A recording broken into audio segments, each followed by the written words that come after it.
Good morning, my friends. This is the Pop Music Freak back with another Song Facts Countdown video. We are up to song number 919. Hope you like my Rock and Roll Hall of Fame t-shirt.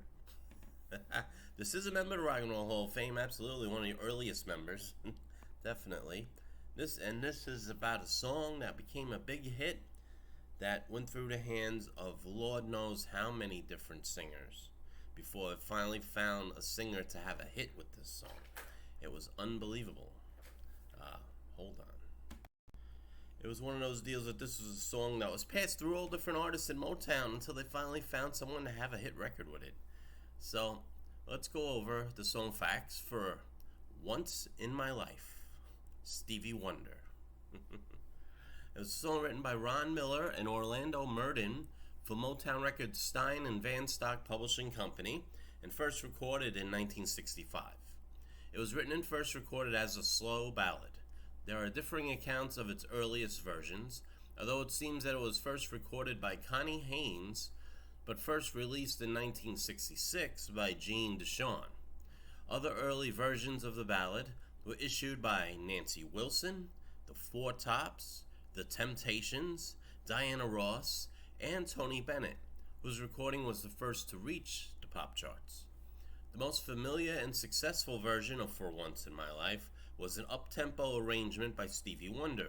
Recorded in 1967, Wonder's version, issued on Motown's Tamla label, was a top 3 hit in the United States and the United Kingdom in late 1968 and early 1969. Early recordings.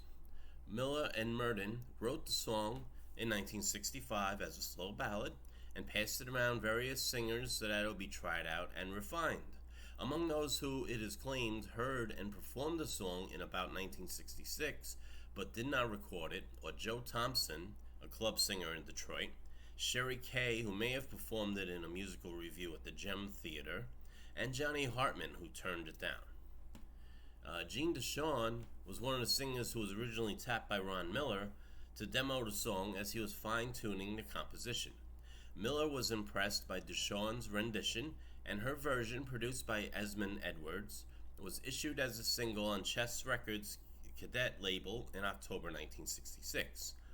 It was chosen Pick Hit of the Week by Detroit's WXYZ radio. Although the record label gave the sole songwriting credit to Murden, Motown CEO Berry Gordy discovered that Miller, who was contracted to Motown, had co-written the song, and reportedly asked Chess not to promote the single. DeShawn dropped For Once in My Life from a Now Club act and later said, "It was a very big disappointment in my life. I stopped singing it because I didn't have the song. I didn't have anything. It wasn't mine anymore." Now, Connie Haynes was a contracted singer signed to Motown in 1965, and as indicated by the Motown session logs and tape information, she recorded the first version of the song at the label in July of 1965. Her original version remained unreleased for 50 years, till it was released on an MP3 download album, Motown Unreleased, 1965, in 2015. Now, Barbara McNair, her version of the song was recorded as early as October 1965 and backed up by a symphony orchestra and produced by Frank Wilson. Some sources suggest that the song was originally written for McNair, others that Gordy, hearing the song, insisted that she record it. However, her version was not released until it appeared on her November 1966 album Here I Am. It was also released as the B-side of her 1968 single Where Would I Be Without You. In later years, McNair re-recorded the song with a faster tempo. As for other Motown recordings, singer Jack So claimed that he was the first male artist to record a version of the song after he joined Motown in 1965 as one of the first non-African American artists. The record was never released and was permanently shelved in the Motown archives. The Four Tops recorded the song on their album Four Tops on Broadway, released in March of 1967, and like McNair's recording, produced as a slow ballad by Frank Wilson. Temptations also recorded a song for their Pop Standards album, The Temptations in a Mellow Mood, released in July of 1967. Baritone singer Paul Williams sings the lead vocal on the song, and actually was performed during the Supremes and Temptations TCB television special in 1968, but it never got any traction in terms of a possible single or release.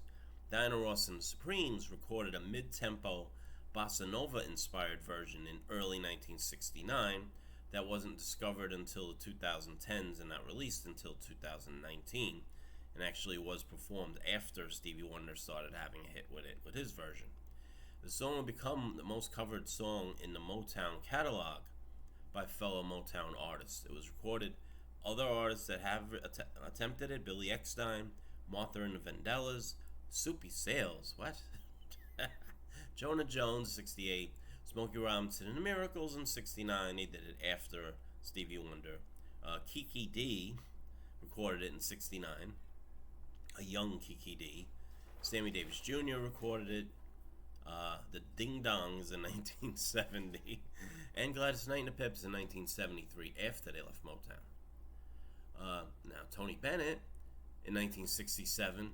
His recording reached number 91 on the Billboard Hot 100 and number 8 on the Easy Listening chart. It was the title track for his album, For Once in My Life. It remained in Bennett's concert repertoire into the 2000s. And in 2006, Tony Bennett teamed up with Stevie Wonder to record a ballad tempo version for Tony Bennett's Duets: An American Classic album. And for that, they received... They won the Grammy for Best Pop Collaboration with Vocals for 2006. About that. Now after all that explaining, 7 minutes in, I finally get to Stevie Wonder's version. Stevie Wonder was recorded at about the same time as the Temptations in the summer of 67. However, Berry Gordy did not like Stevie Wonder's version after all that. An upbeat rendition produced by Henry Cosby. Gordy vetoed the single's release, and the recording was shelved. Billie Jean Brown, the head of Motown Quality Control Department, finally coerced Gordy into allowing Wonder's version to be released in October of 1968. Contrary to Gordy's instincts, For Once in My Life was a highly successful record, peaking at number 2 on both the Billboard Pop and R&B singles charts. It was held off for the number 1 spot on both charts by Marvin Gaye's I Heard It Through the Grapevine. For Once in My Life, issued by Tamla with Angie Girls, its B-side, was later included as the title track on Wonder's For Once in My Life album. Wonder's version of the track is often singled out by bassists as the greatest example of James Jameson's playing style, with no two bars of music played alike during the whole song. A completely improvisational line that is both melodic and complementary to Wonder's vocal. Background vocals are by the Originals, the band The Originals, who would have a couple of hits in 69 and 70. Baby I'm For Real, and what's the other song? It was Freddie Gorman, Walter Gaines, Hank Dixon, and C.P. Spencer were the Originals. And also another group called the Andantes sang background on the song. And the Funk Brothers did all the instrumentation on it, actually. Stevie Wonder wasn't playing his own instruments yet. James Jameson played bass, Uriel Jones was on drums, and Earl Van Dyke on piano. And that's really it in terms of song facts for the Stevie Wonder version. I mean, there are later recordings I can talk about. Jackie Wilson recorded it. Kind of a version in between the Tony Bennett and Stevie Wonder. It was kind of a little up-tempo, but it was still a very laid-back version of it. Frank Sinatra recorded it on his My Way LP in 1969. Andy Williams recorded it on his 69 LP Happy Heart. Other artists like Michael Bublé recorded it in 2003, So it was one of those songs that everyone has put their hands on. It's one of those standards, almost. Pop standards, I would consider it in that category. So let's go over the chart statistics again. In Cashbox, the song hit number 1 in early 1969. It knocked Marvin Gaye out of number 1. The Billboard R&B and Hot 100 only peaked at number 2. In the UK, it reached number 3. In Ireland, it reached number 11. In Canada, it got to number 5. And in Australia, it reached number 20. Now, on the year-end charts for 1969, It was ranked number 48 in Cashbox. It was ranked number 22 in Billboard on the R&B chart for hits from the year. It was certified gold in Denmark and the UK, and just missed gold in the USA, or it wasn't certified. Tamla was a little lax on certifying the sales figures of songs. So there you go. That's Stevie Wonder's For Once in My Life. I am going to post a link to the video of him performing the song in my description. I hope you enjoyed this video. I hope you liked the video. I hope you share the video. I hope you subscribe to the channel. Had a very good day. I had 26 new subscribers yesterday. Thank you. Welcome aboard. We're at 927 starting the day today. Closing in on that 1,000 mark, which would be nice. I'd like to see that by the end of the week. That would be awesome. Alright. Of course, the bell. Hit that bell to notify you when the next video is coming up. I'm going to try to do at least 3 today, maybe 4. I'll see what I can do, how much energy I have. I'm a little tired today, but do what I gotta do, right? So that's it. Thank you so much for watching. I wish all of you peace and love and a great day.